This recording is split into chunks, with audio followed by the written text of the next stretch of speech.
bahwa ada statement yang beredar bahwa perceraian ini tanpa adanya keterlibatan pihak ketiga. Tanggapan yang mau kami sampaikan adalah pernyataan tersebut tidak benar, bahwa ada orang ketiga, makanya ada urusan perceraian ini. Ya, kita coba lihat seperti apa. Sekarang ketidakcocokan aja. Ya, saya juga tidak mungkin mengusir istri saya dari rumah, masa belum cerai ada udah saling pisah. Di sisi lain saya pun tidak mau keluar rumah.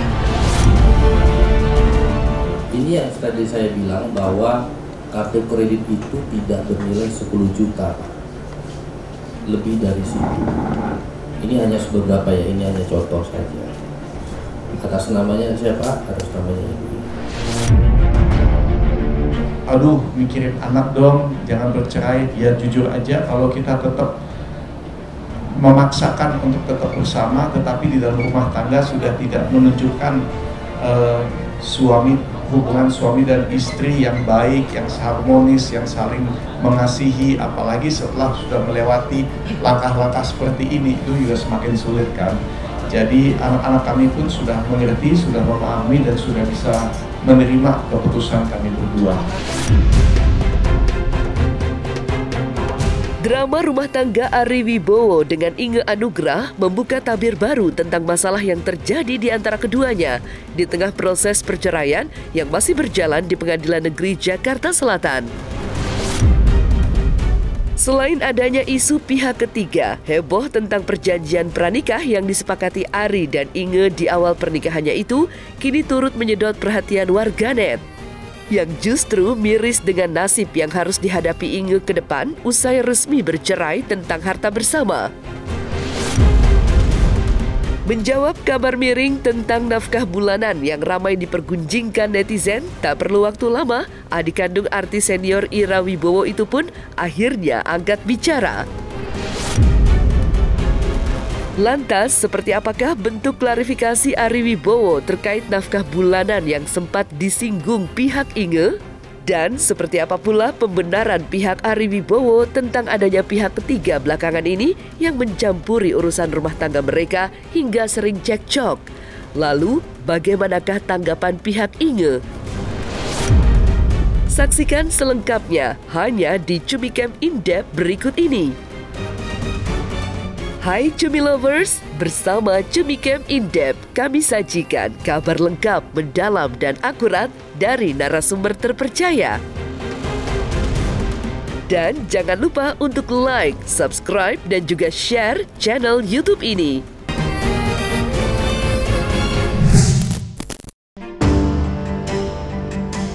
Kabar mengejutkan hadir mewarnai proses perceraian pasangan Ari Wibowo dan Inge Anugrah yang hingga kini masih berjalan di Pengadilan Negeri Jakarta Selatan.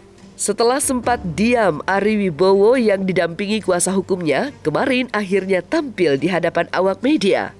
Ari hadir lantaran perlu memberikan klarifikasinya terkait beberapa hal yang diungkap pihak Inge yang terkesan membela diri dan sebaliknya justru sudah sangat menyudutkannya. Ari Wibowo juga turut mengungkap beberapa fakta perihal penyebab gugatan cerainya kepada sang istri di usia pernikahan ke-17 tahun. Ari Wibowo menyebut bahwa kabar yang menyebutkan adanya pihak ketiga dalam rumah tangga mereka benar adanya. Dan karena hal itulah yang menjadi salah satu alasan mengapa ia menggugat cerai Inge pada 3 April 2023 kemarin. Namun sampai sidang digelar sejak 17 April lalu, Ari mengaku masih satu rumah dengan sang istri. Lantas seperti apa bentuk klarifikasi pihak Ari Wibowo atas tudingan-tudingan yang diungkap pihak Inge selama ini? Setelah kami lihat kemarin di media setelah persidangan hari Senin itu, sampai sekarang ya, sampai hari ini, itu banyak ternyata statement-statement yang kira-kira kok kami lihat kayak tidak sesuai ya dengan fakta-faktanya. Hari ini kita ingin mengklarifikasi ada beberapa poin yang sudah kami tangkap yang menjadi fokus kami untuk diklarifikasi atau ditanggapi. Perceraian ini tanpa adanya keterlibatan pihak ketiga. Tanggapan yang mau kami sampaikan adalah pernyataan tersebut tidak benar, bahwa ada orang ketiga, makanya ada urusan perceraian ini. Nah, kalau dari saya ya sebetulnya saya sangat menyayangkan semua ini menjadi konsumsi publik, karena kita juga sama-sama menyadari ya, namanya orang tua memutuskan untuk bercerai itu kan pasti ada prosesnya, tapi prosesnya itu bisa berjalan dengan tenang, dengan damai, dengan sopan, itu kan juga semua tergantung dari kedua orang tuanya, apalagi mengingat kita juga udah punya anak gitu, iya kan? Dan sebetulnya kenapa saya beserta tim penasihat hukum saya, kami memilih untuk tidak mengambil jalur media segala macam, membongkar semuanya, karena ya satu tentunya ini semua nanti akan bisa dibuktikan di persidangan, di mana memang akan ada hakim yang sah yang akan memutuskan segala sesuatu di akhir persidangan itu. Saya tidak mau kalau sampai netizen yang menjadi hakim-hakiman. Saya menghargai netizen ini pasti punya pendapat, ya kan? Tapi kan pendapatnya hanya berdasarkan apa yang dibaca, berdasarkan data yang diterima di umum, ya kan? Kalau kami kan akan membuktikan semuanya di persidangan, bukan di umum. Jadi mohon untuk kalau bisa menahan diri untuk mengambil kesimpulan dulu, karena nanti pada saatnya juga pasti akan ada yang menyimpulkan, yaitu Bapak atau Ibu Hakim, siapapun yang nanti akan menangani kasus saya ini. Cuma untuk sementara ini saya minta tolong untuk demi anak-anak saya jangan terlalu mencaci maki, untuk terlalu cepat mengambil kesimpulan sebelum memang kesimpulan bisa diambil berdasarkan semua fakta-fakta yang ada. Karena kan memang dari kuasa hukumnya Inge kan mengatakan tidak ada pihak campur tangan orang ketiga gitu ya. Nah itu kan sebetulnya tidak benar adanya. Tapi begini, saya dari awal saya sudah mengatakan, sudah sepakat dengan istri saya bahwa yuk kita jangan saling menjatuhkan. Kalau memang kita mau bercerai, kita berpisah baik-baik. Saya tetap menghargai dia sebagai pendamping hidup saya selama 17 tahun yang sudah memberikan 2 anak yang luar biasa, yang kami sangat sayang dan juga sayang sama kami. Tapi mungkin ya untuk tidak terlalu menjadi beban untuk anak-anak kami, ya saya juga tidak mungkin akan menggunakan cara-cara melalui media untuk menjelekkan, biar itu di persidangan tertutup, karena emang perceraian itu adalah persidangan yang tertutup. Jadi saya tidak bisa bicara terlalu banyak untuk urusan-urusan itu. Tapi kalau untuk orang ketiga tuh nggak ada. Ya kita coba lihat seperti apa. Karena ketidakcocokan aja. udah santai aja, nanti juga semua akan ada dikasih tahu update-nya sama tim pengacara saya ya. Sidangnya itu tanggal 8 Mei. Hakim akan memanggil kedua belah pihak. Ya kami sudah kemarin hadir, tidak perlu dipanggil lagi. Nanti kemarin juga karena pengacaranya udah hadir. Mudah-mudahan Pak Ari hadir supaya bisa masuk tahap mediasi.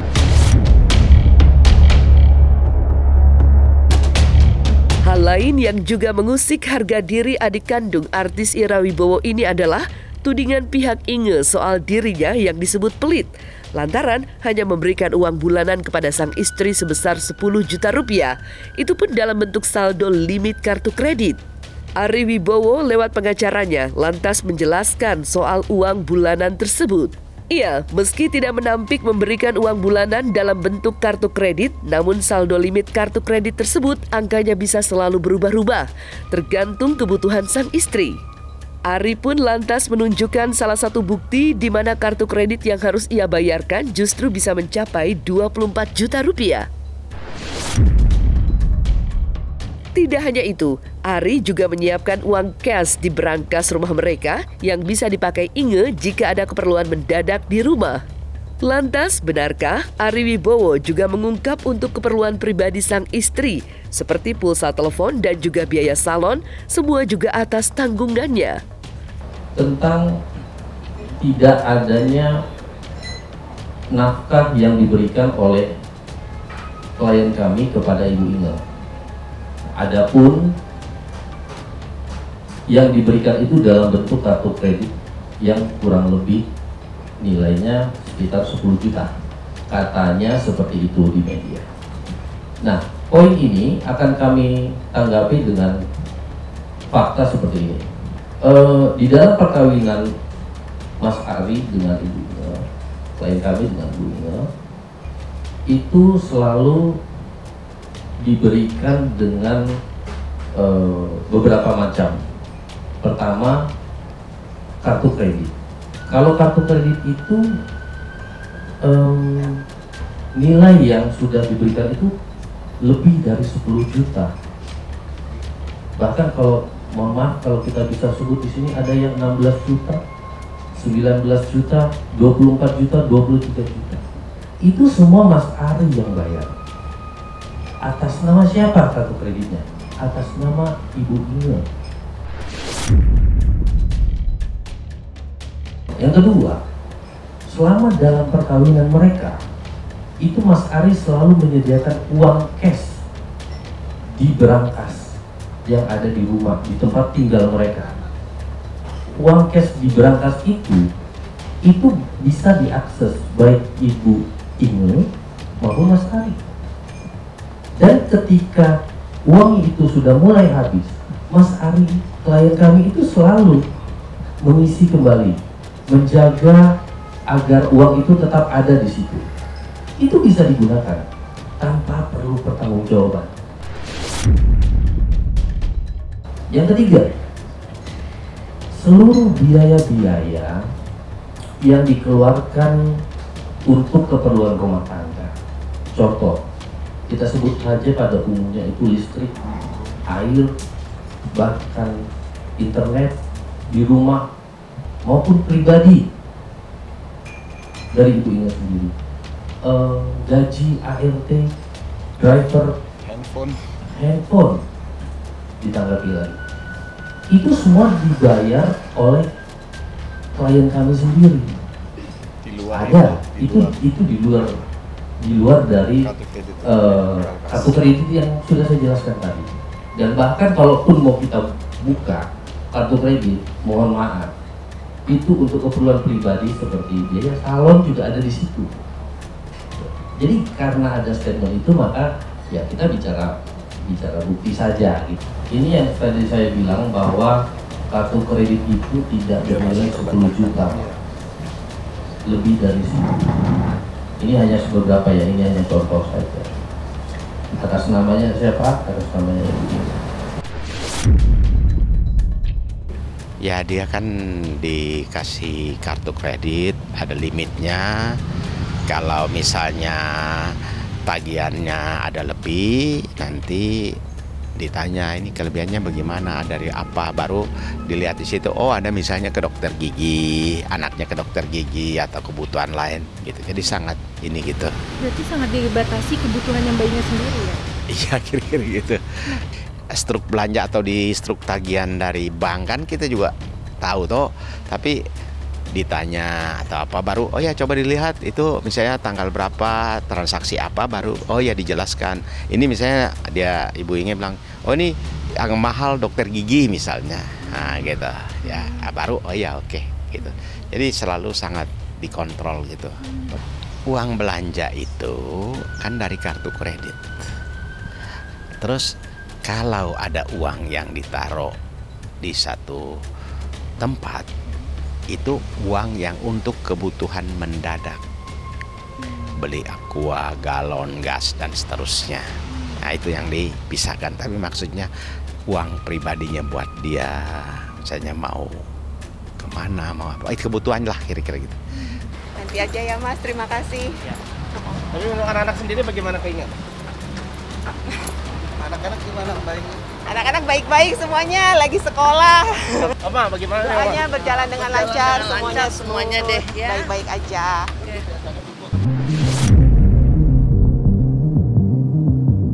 Dengan semua permasalahan yang selama ini terjadi dalam rumah tangganya, aktor berusia 53 tahun itu pun menegaskan jika biduk rumah tangganya dengan Inge yang telah berjalan selama 17 tahun dan sudah membuahkan 2 orang anak memang sudah tidak bisa dipertahankan lagi. Karena itu pula, Ari pun mengungkap kebohongan lain sang istri yang mengaku tidak tahu menahu soal gugatan cerai yang dilayangkannya. Karena jauh sebelum ini mereka berdua justru sudah sempat membahas soal perceraian. Bahkan sudah pula mengupayakan untuk mencari jalan keluar bersama-sama meski tidak membuahkan hasil. Lantas, kapan tepatnya Ari mantap untuk menggugat cerai sang istri? Dan benarkah hingga kini mereka ternyata masih tetap tinggal satu atap? Apa alasannya?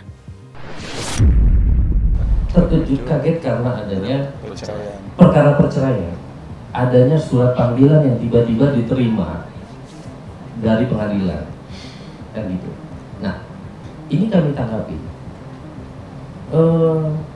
Ini sebenarnya statement ini bertolak belakang dengan statement penasihat hukumnya yang mengatakan bahwa Ibu Inge setuju untuk bercerai. Kita tahu bahwa perkawinan ini berlangsung selama 17 tahun.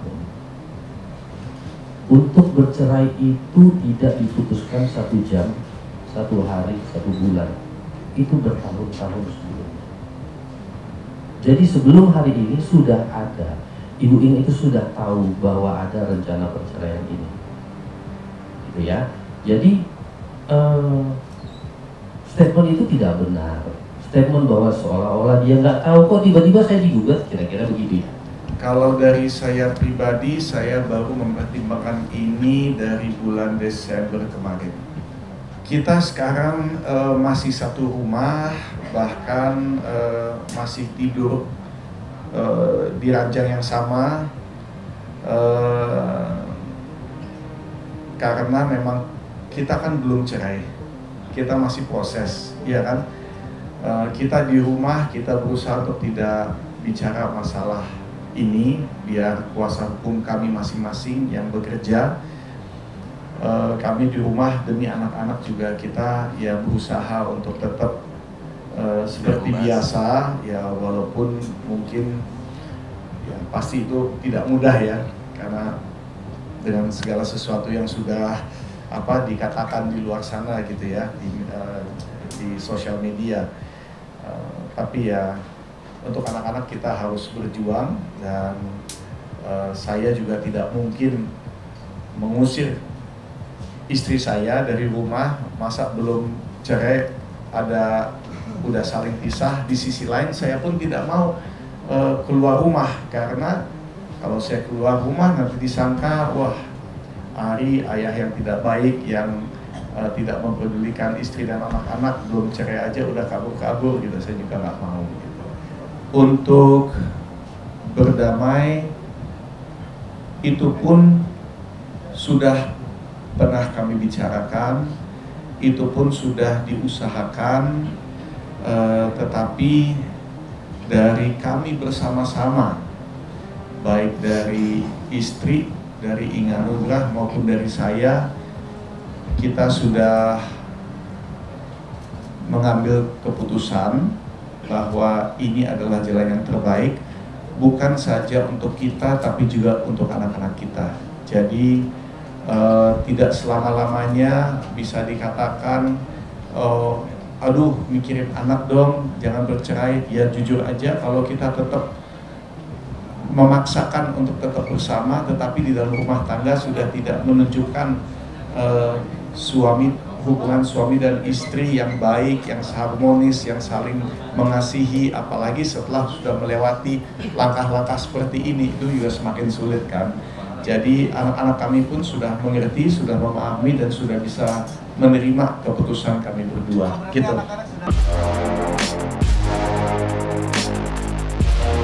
Selesai sudah Cumi Lovers bersama Cumi Camp In-Depth. Kabar lengkap, mendalam, dan akurat dari narasumber terpercaya. Dan jangan lupa untuk like, subscribe, dan juga share channel YouTube Cumi Cumi.